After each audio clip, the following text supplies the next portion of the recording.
शहर को एक व्यक्ति की भी जरूरत होती है जो उनकी बातें सदन में रख सके। ऐसे में प्रत्याशी घोषित करना ज़रूरी है और चर्चा है राघव लखनपाल की। क्या दोबारा उनको टिकट मिलेगा या कोई और प्रत्याशी आप लेकर आ रहे हैं? मैं ये कहूँ कि राघव जी ही दावेदार है, ऐसा नहीं है, और भी अन्य प्रत्याशी है। लेकिन प्रत्याशी चाहे मजाहिर हो, चाहे माजिद हो, चाहे इमरान मसूद हो या कोई भी हो, अंदर में इंड रह गया और ई गायब हो गया, या गायब हो गया। इतने दल उन्हें छोड़ के चले गए कि आज उनका गठबंधन बिल्कुल धराशायी हो चुका है। सहारनपुर में आज भारतीय जनता पार्टी द्वारा लोकसभा चुनाव के लिए कार्यालय का उद्घाटन किया है। हमारे साथ बातचीत करने के लिए सहारनपुर नगर से विधायक राजीव गुंबर जी है। गुंबर जी, किस तरह की तैयारियां चल रही हैं? बीते दिनों योजना बैठक हुई, जो प्रभारी है लोकसभा चुनाव देख रहे हैं सहारनपुर में, क्या कुछ चर्चा हुई और किस तरह की तैयारियां चल रही हैं? भारतीय जनता पार्टी एक निरंतर काम करने वाली पार्टी है। हम लोग केवल चुनाव के समय काम नहीं करते। आज भारतीय जनता पार्टी का शीर्ष नेतृत्व से लेकर बूथ तक का कार्यकर्ता 5 साल लगातार जनता की सेवा में लगा रहता है, और इसी निमित्त हमारी चुनाव की तैयारियां चुनाव से बहुत पहले शुरू होती है। आज जहां अन्य पार्टी के लोग अपनी विचारधारा को कहीं लोगों को बता भी नहीं पा रहे, भारतीय जनता पार्टी अपने अनेक अभियानों को लेकर जनता को समर्पित करते हुए जनता के बीच में जा रही है, और उन अभियानों के माध्यम से सरकार की उपलब्धियों को बता रही है और भारतीय जनता पार्टी की नीतियों को भी बता रही है।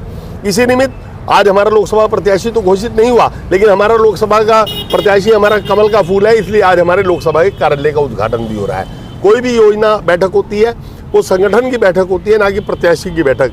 तो हम प्रत्याशी को ना मानते हुए कमल का फूल हमारा प्रत्याशी है, अपने सारे कार्यों का जवाब दे रहे हैं और आज कार्यालय का उद्घाटन भी कर रहे हैं। कमल का फूल आपने कहा प्रत्याशी रहेगा, लेकिन शहर को एक व्यक्ति की भी जरूरत होती है जो उनकी बातें सदन में रख सके। ऐसे में प्रत्याशी घोषित करना ज़रूरी है और चर्चा है राघव लखनपाल की। क्या दोबारा उनको टिकट मिलेगा या कोई और प्रत्याशी आप लेकर आ रहे हैं? राघव जी भी हमारे प्रबल दावेदार हैं, लेकिन मैं ये कहूँ कि राघव जी ही दावेदार है, ऐसा नहीं है, और भी अन्य प्रत्याशी है। लेकिन राघव जी हो या कोई भी व्यक्ति हो, संगठन के लिए काम करना भारतीय जनता पार्टी के प्रत्येक कार्यकर्ता का काम है। हम जनता के बीच में, मैं भी एक कार्यकर्ता के नाते जनता के बीच में जाकर पार्टी की उपलब्धियों का बखान कर रहा हूँ। आपके विधानसभा चुनाव में विरोधी दल के नेता रहे संजय गर्ग जी भी भाजपा में ज्वाइनिंग की बात चल रही है, उसको लेकर आप क्या कहेंगे? जो हिंदुत्व के एजेंडे को मानना चाहता है, जो भारतीय जनता पार्टी के सिद्धांतों में विश्वास रखना चाहता है, जिसे लगता है कि आज मोदी जी और योगी जी की नीतियाँ ज़्यादा कारगर है, यदि वो भारतीय जनता पार्टी के झंडे के नीचे आना चाहेगा तो मैं उसका स्वागत करूँगा।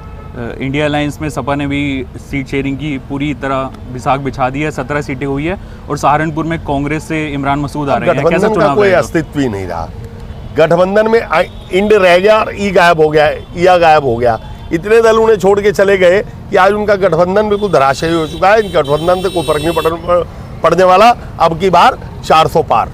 हालांकि अभी तक लिखित रूप से नहीं आया, लेकिन 100% कहा जा रहा है कि इमरान मसूद प्रत्याशी रहेंगे। तो चुनाव किस तरह का देखने को मिलेगा? इमरान मसूद जी पहले भी प्रत्याशी रहे हैं, हमें इससे कोई फर्क नहीं पड़ने वाला। हम अपने मोदी और योगी की नीतियों को लेकर आज जनता के बीच में जा रहे हैं। प्रत्याशी चाहे मजाहिर हो, चाहे माजिद हो, चाहे इमरान मसूद हो या कोई भी हो, आज जनता का विश्वास भारतीय जनता पार्टी के प्रति है, और मैं उस विश्वास के ऊपर विश्वास रखते हुए कह सकता हूँ अब की बार 400 पार। सिटी वेब से बातचीत करने के लिए आपका बहुत बहुत धन्यवाद।